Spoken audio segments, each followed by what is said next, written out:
is our crime, this is our sin. But I still believe through the pain, through the grief, through the light, through the storms, through the cries, through the wars. Oh, I still believe.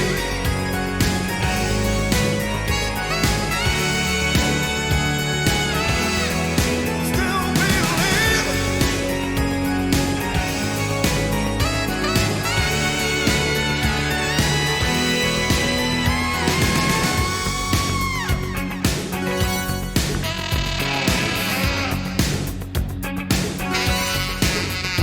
Flat on my back, out at sea, hoping these waves don't cover me.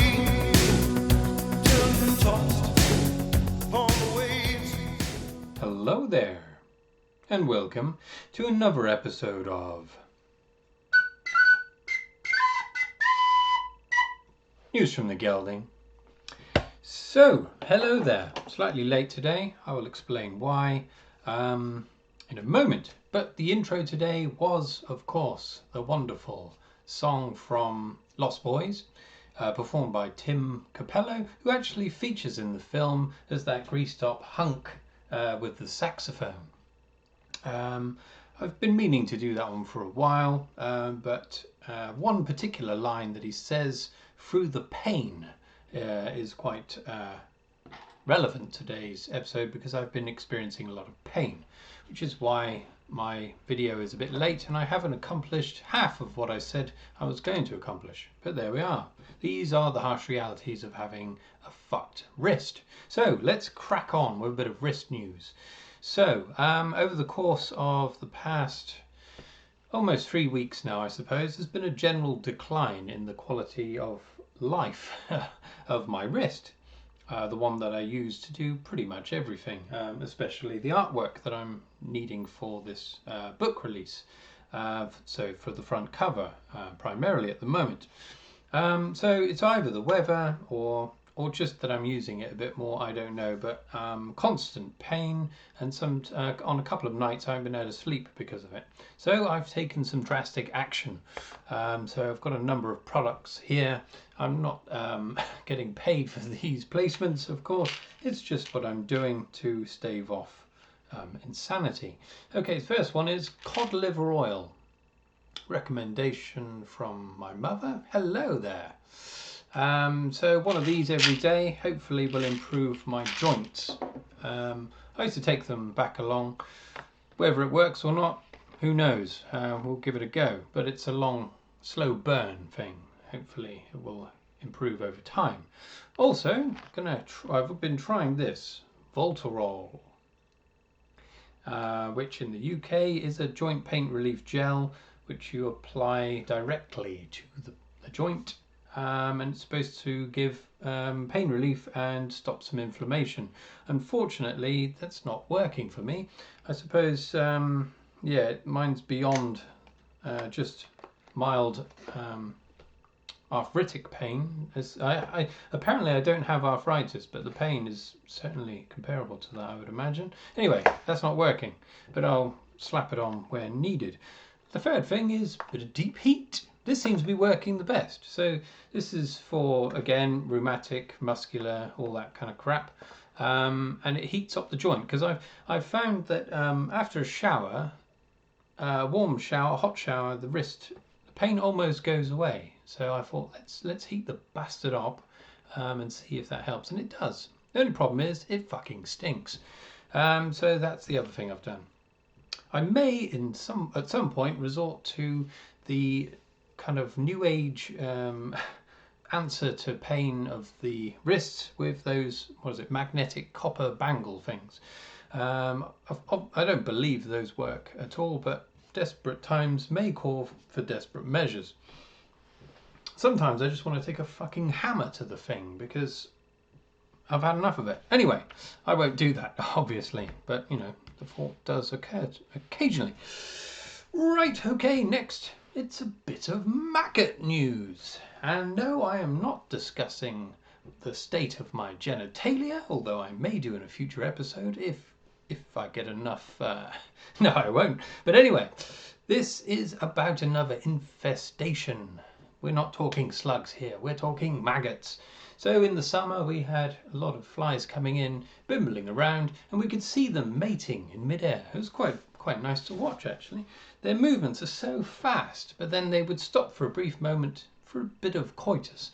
And I think those various unions, a veritable orgy in the middle of the living room, are responsible for the new infestation of maggots. Very interesting. I'm going to have some video here, which I've taken.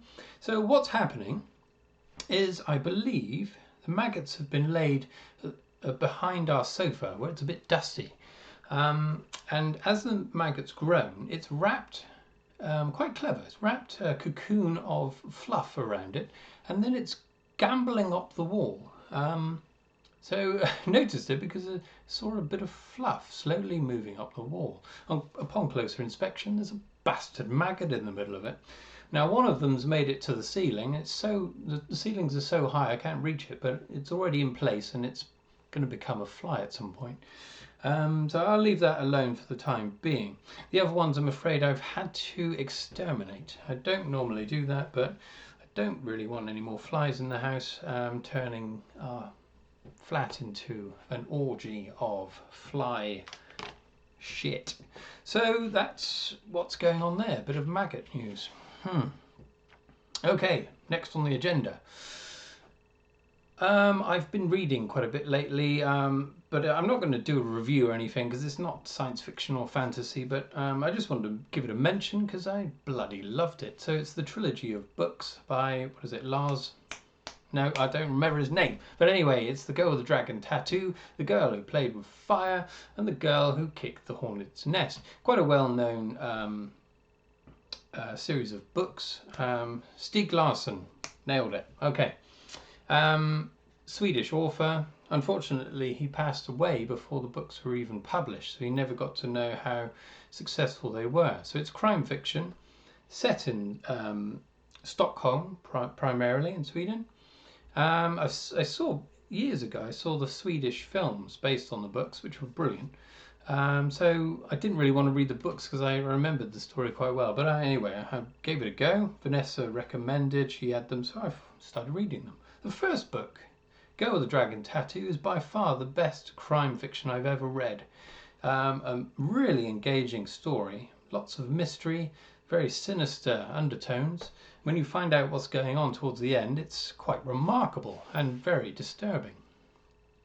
Second book was a bit slower, a bit more of a slog, and deals more with the main protagonist, or there's two of them really. One of them is a journalist who's trying to work out all these things, and the other one is this very strange young woman who is perhaps on the autistic spectrum, but like amazing at mathematics, photographic memory, things like that. She's had a terrible history, terrible past in terms of when she was a child. I won't go into any details, but it starts focusing more on her past, and the third book wraps it up brilliantly. Anyway, I'm not giving anything away, but I would recommend reading it if you're interested in crime fiction, because by far the best example of that genre I've ever read. Bloody shame that he passed away. I would have read far more books by him. I've read some absolute crap in the past. In fact, a lot of the stuff that's popular these days in the crime genre I find quite disappointing. Let's put it that way. I don't read that much of it, but that's the best one. Doobie-doobie-doo. Let's get on to what I've been doing, or what I've been able to do this week in behind the wrist pain problem.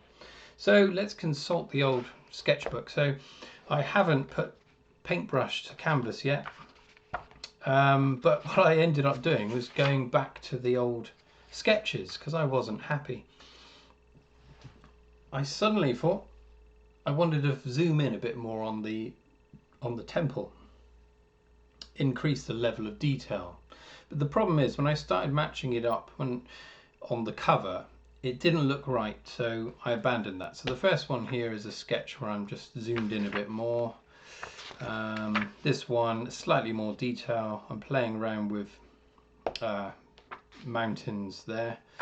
And this is the last, slightly more rendered version. What is it? Pillars partly buried. This needs more interest. Mountains high or low. I've put of low. Snow gathering, things like that. But when I put it into the cover mock-up that I've got going, it didn't look right, so I abandoned that. So I'm back to the old composition. This one's a slightly more worked up version.